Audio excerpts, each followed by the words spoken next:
Hello, welcome to Andy. Dublin Conversations. Hello, Rizwan, would you like to introduce yourself? Hi, Andy. Thank you very much for having me today to have a chat with you regarding Dublin Conversation. So my name is Rizwan. I'm doing my PhD in Australia at the moment at Charles University. My research focuses on stakeholder listening for corporate social responsibility practices in Bangladesh. It emerges from the understanding that there are many people who work as spokesperson for companies or for big corporations. They will advertise CSR, promote CSR, but there's hardly anyone to listen to community or society about what people think about CSR. So I'm trying to develop a model where it will make corporations listen more and engage more rather than speaking more and not engaging. So that's about me in a nutshell. And it sounds like someone who's both an experienced academic and also practitioner in communications Yes. In the UK, Bangladesh, and now Australia, and also someone who cares about creating a better way of doing. So let's go on a trip to Dublin together, my friend, the 5 steps, and be interesting to get your responses and views on the points we're sharing here. So the context we have is that we're witnessing paradoxical change in the communications industry with greater fragmentation, greater convergence, and we need to rethink established ideas. And yet we have an opportunity of immense new knowledge to harness and to create new ways of thinking or co-create new ways of thinking that we also need to tackle the big society issues of growing distrust, divisive tribalism, or not being able to come together to tackle our big challenges. And so the idea of maybe what if we could unlearn some of our existing thinking to then think the new. So what does better look like? So let's have a conversation, a Dublin conversation on and take these 5 steps. Step 1 is that there's been many fruitless efforts to define things like public relations, and one of the reasons we believe for that is that it's been a bit like the early astronomers who tried to create elaborate explanations of their universe with the Earth at its center, and as a result fundamentally failing.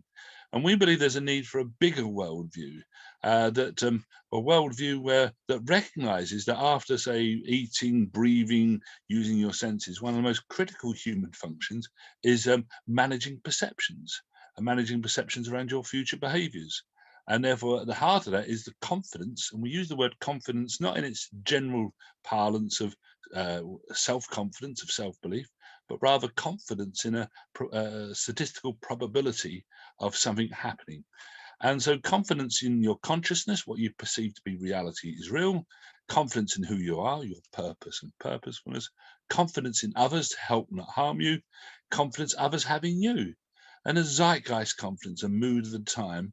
And we're saying that confidence, although it's a widely used term, is very little used and understood in communications industry study and practice. And what we're also saying is that purpose and purposefulness makes it easier to create confidence by being more coherent and compelling. Rizwan, just any thoughts there at all? Yes, Andy. It's a very, very important topic because I can speak from my experience of working as a PR consultant for some of the multinational corporations in Bangladesh. Confidence has always been a concern. Even when we worked, maybe the clients were happy, but we could still say there was a lack of confidence. We worked with journalists, we worked with different medium channels. They helped us, but there's always a confidence issue. Public relations, particularly, suffers from this confidence issue. In Australia, when I first came, I was assigned to teach public relations to undergraduate students, and I noticed that public relations suffers from confidence issue in Australia. A lot of people have changed their way of thinking about PR. They think it's propaganda. They think it's something that is paid for. It's something that you pay money and somebody will come and pull up a stunt. So confidence in what you do, whether it's for PR, whether it's for advertising. If you take advertising, for example, how many times you would look at an advertisement and you would feel that this is absolutely true. So most of the times you don't, because you know somebody has paid money to make this ad. So when you talk about confidence and be purposeful, I think you are pointing to a very important point here, that confidence is not about um, what I can do confidently, but confidence is about how others see me, how others feel confident in working with me, and how much confidence I can create in the workplace, and how we can evolve as a team. So that's my thought on confidence and in being purposeful. So there's an important distinction you're making there, that the concept of confidence is mainly used as an internal descriptor, but its key value perhaps going forward is from its external valuation and validation of you from others in the Right. confidence they have. Let's move on now to step 2, which we're saying that this is influenced by the work of behavioral psychologists such as Professor Daniel Kahneman, who identified that we're emotionally driven animals. Yet if you address, hit these one of 5 rules, what we called your rules of thumb or heuristics of Yep. being known and noticed, liked, and liked is not just Facebook likes, but but not just effective liking. It can be respected, admired, and even the paradoxical that you might like to dislike somebody or something. Trust, front of mind, that even though you may be known, you need to be front of mind in being an easily available perceived option, and being talked about, social proof. And the Dublin conversation believes these actually sort of frame and scope any campaign. And so I just wonder, any thoughts there at all, Rizwan? Yeah. So I come from my research focuses on organizational listening, and from that point of view, I would say to successfully connect with others, you need to be, well, I'm sure that that's covered here, that you need to be more listening to others, that you need to Yeah. listen to others. And of course, when you want to be listened by others, you have to be liked by others. I mean, if I do not like you, there are very low chances I would be listening to you. So yes, liked is a very important thing to engage with others, because if you don't have that, if two people do not like each other, if they do not have that trust, they cannot connect with each other.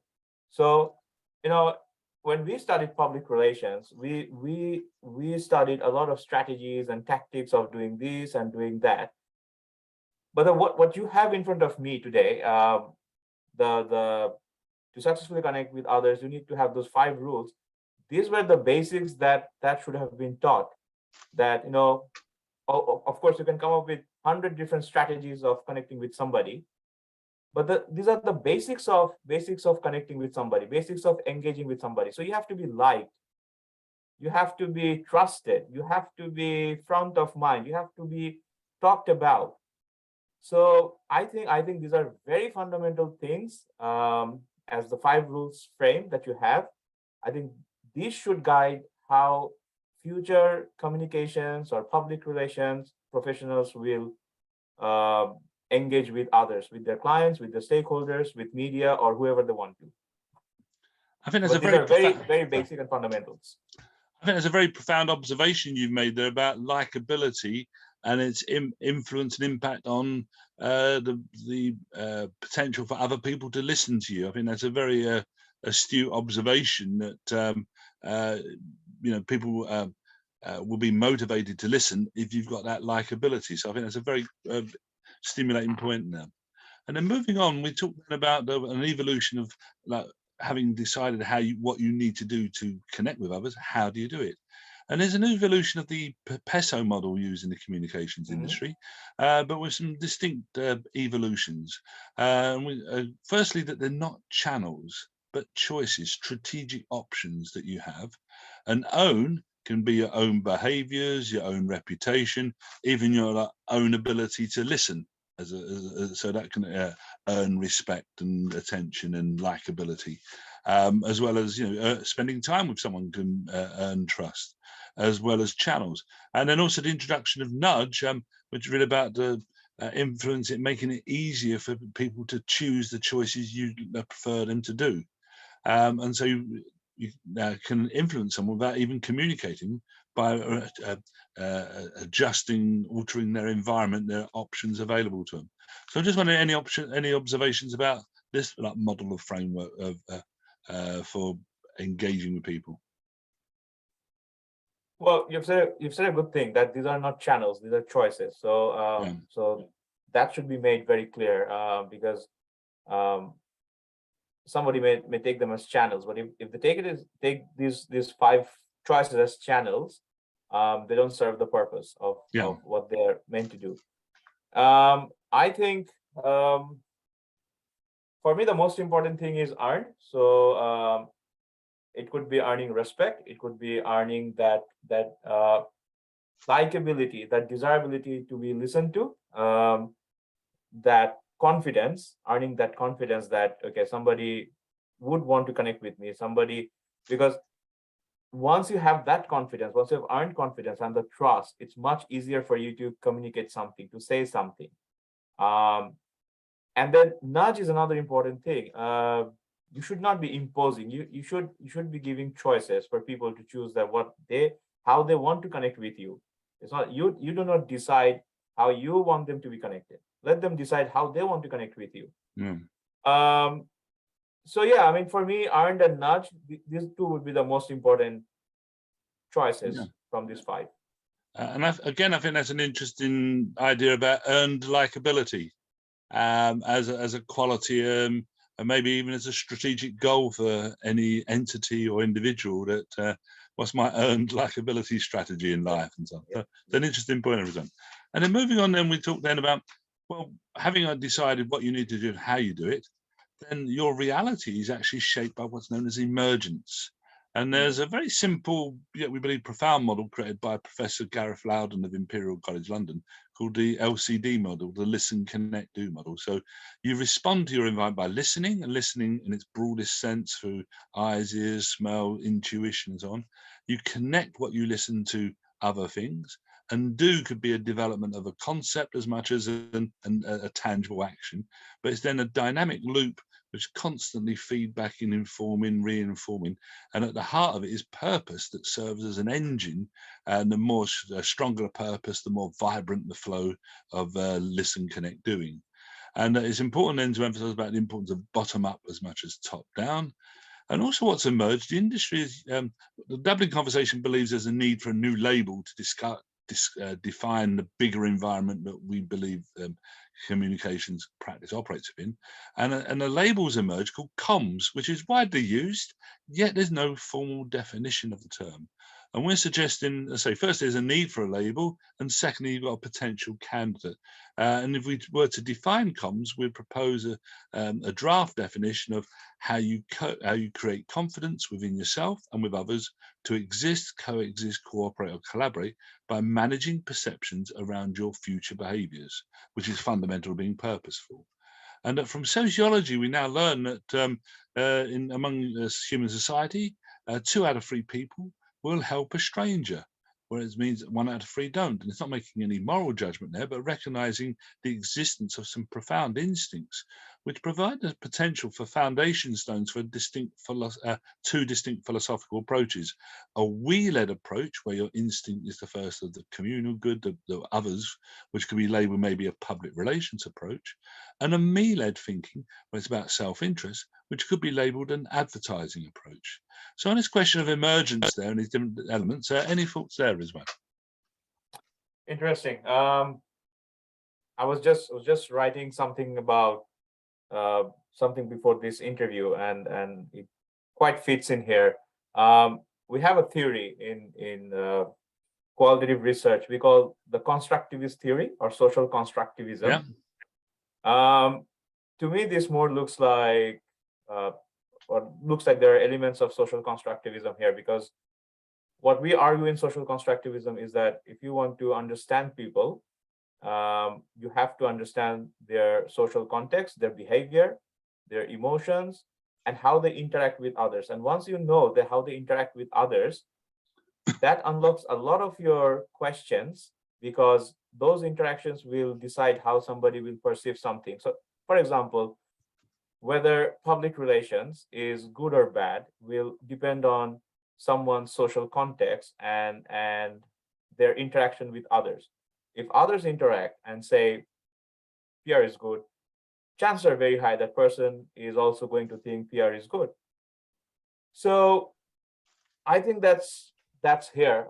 So you listen, you connect the LCD model, and then you do. So to listen, you have to understand others' point of views, and then you connect, and then you do.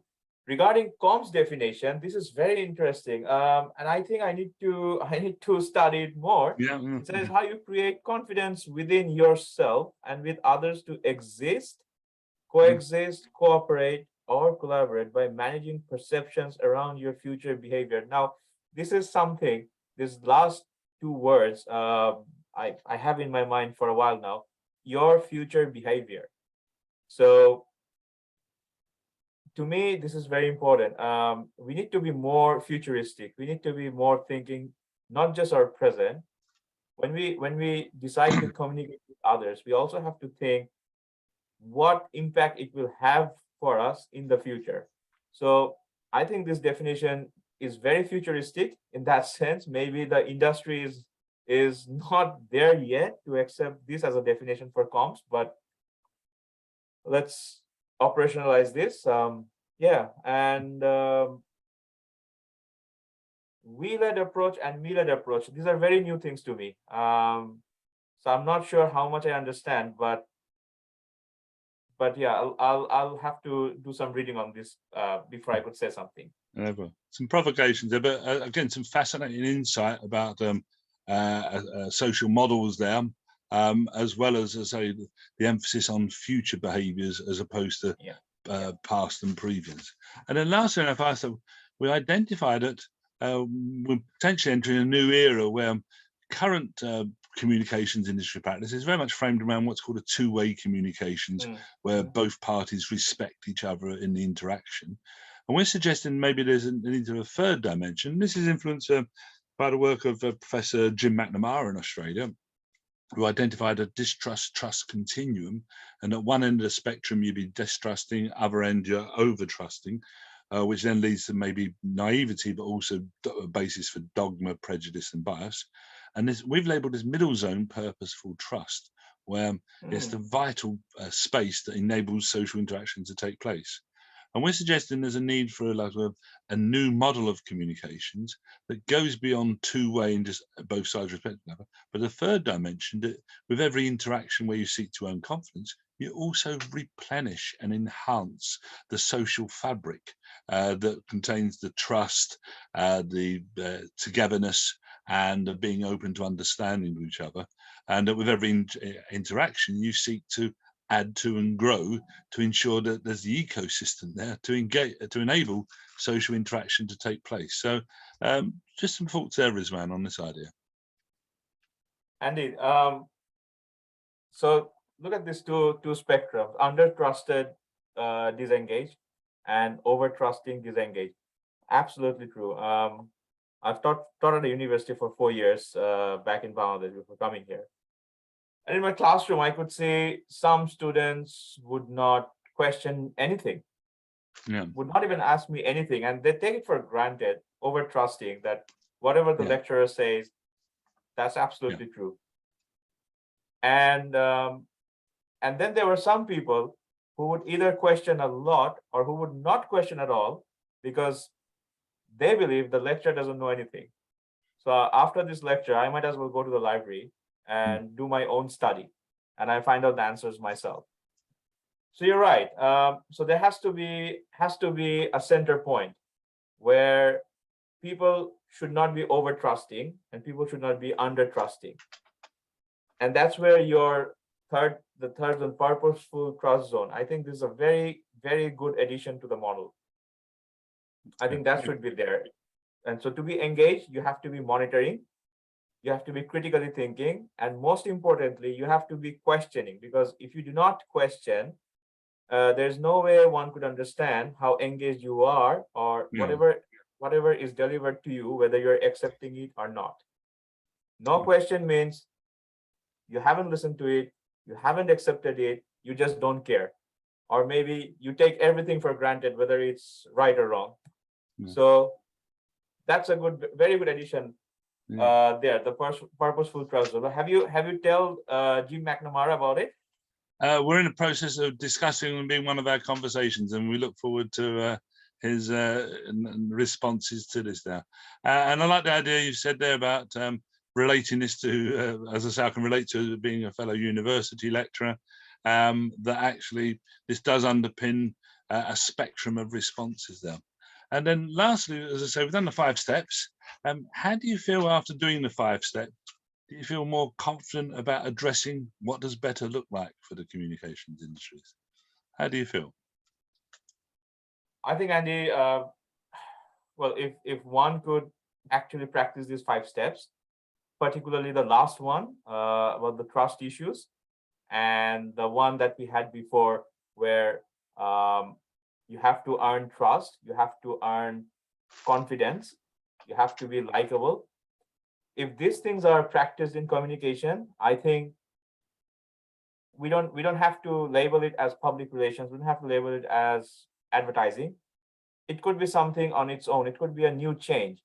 And like I said, Andy, at the beginning of this interview, the elements in Dublin conversation that we have discussed today, some of them, because I've been reading them every time you have an update.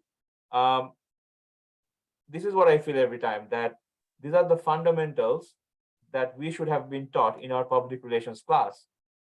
These are psychology, these are sociology that should have been placed in the curriculum rather than just strategies and tactics and evaluation. So Andy, with this, I think it not just as a practitioner, but as an academic, I could say these things do demand for inclusion in the curriculum as the foundations for future communication. Thank you so much. But is there anything we need to be doing different at all? Or what sort of action steps we need to be considering taking? I don't think so. I think for now this looks pretty interesting to me. I mean, I would say let's roll this and see how people accept to this. And from there you can actually emerge and decide on the changes. But for now, this is more than enough for people to accept and bring the change. So we listen, connect, do, and see what emerges. Exactly. LCD. Yeah. Brilliant. Rizwan, thank you so much, my friend, for sharing that, and some profound insights I've certainly learned and grown from the experience.